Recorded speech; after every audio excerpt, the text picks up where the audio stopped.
Hello, everyone. Welcome to S Series podcast where we dive into everything at care. I appreciate you for subscribing to the channel, and if this is your first time, please click the subscribe button below to stay updated with latest episodes. I'm your host, Sonny Clement. Today, we're going to be discussing the topic 14 factors to consider when choosing an electronic medical record for your hospital. This podcast is sponsored and brought to you by HealthShare Integrated Solutions. When selecting electronic medical records, EMR software for your hospital, it's crucial to consider several factors to ensure the system meets the specific needs of your facility. Join me as I share 14 elements to consider when choosing an EMR for your hospital. Number one is compliance and certification. Ensure that the EMR software complies with local, national, and international regulations.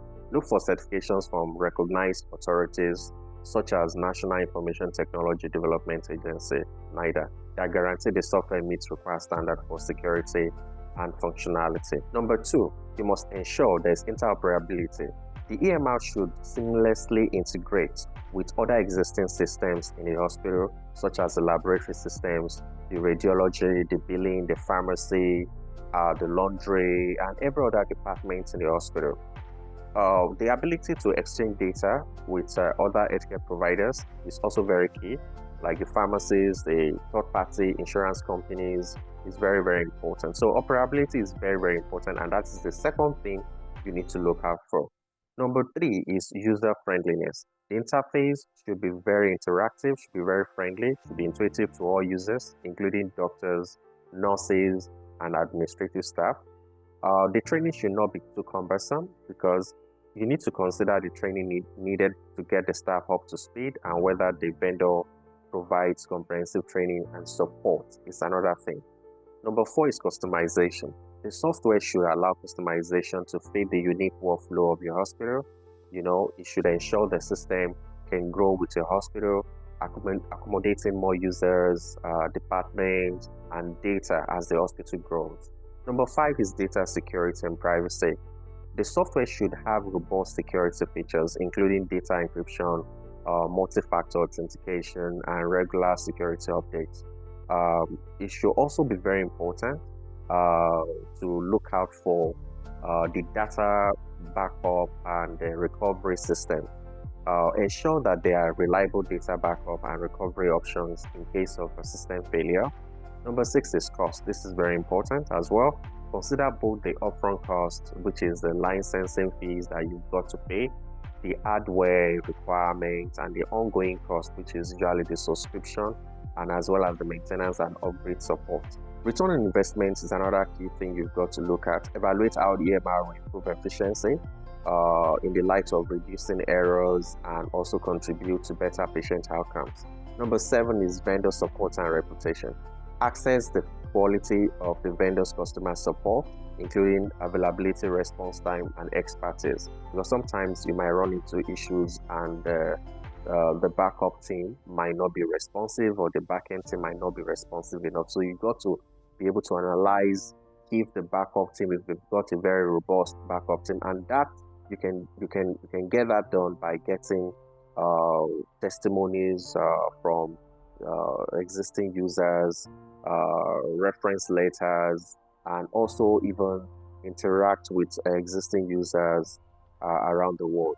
Research and vendors' track record in the industry is also very key, including user reviews and case studies. Number eight is interfacing with mobile and telehealth. Today, EMR should be able to supply EMR should be able to support mobile devices to allow healthcare providers to be able to access records on the go, and also for patients to be able to access their records, especially their diagnostics, investigations, and reports, and be able to also use it for telehealth, which has become more prevalent today. The ability to integrate with telehealth platforms can be a very significant advantage as well. Reporting and analytics is very key. The software you may be getting should have reporting capabilities.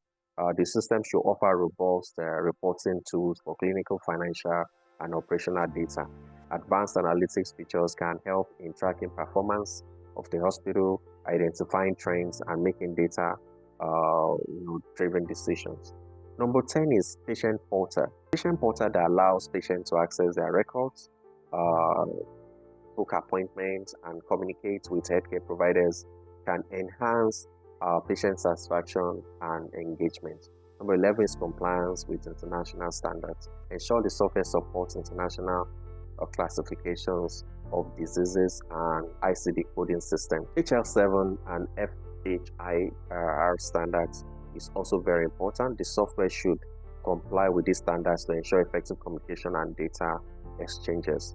Number 12 is implementation and transition process.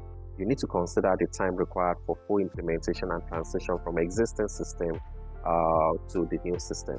Access the ease of migration of data, of migrating the data from the current system to the new EMR system. Number 13 is if your usability of different specialties.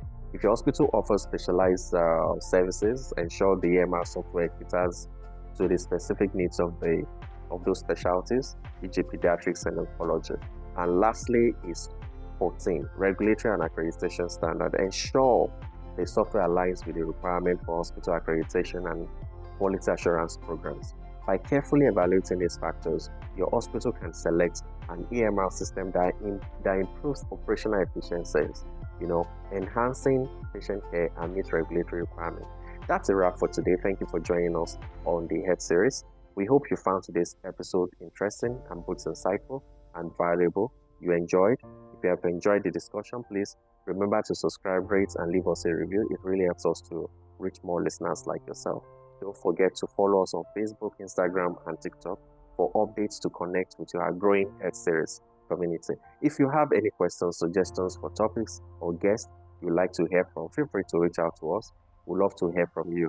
Until next time, stay informed, stay healthy, and continue exploring the world of healthcare with us. Thanks for listening. This podcast is sponsored and brought to you by HealthShare Integrated Solutions.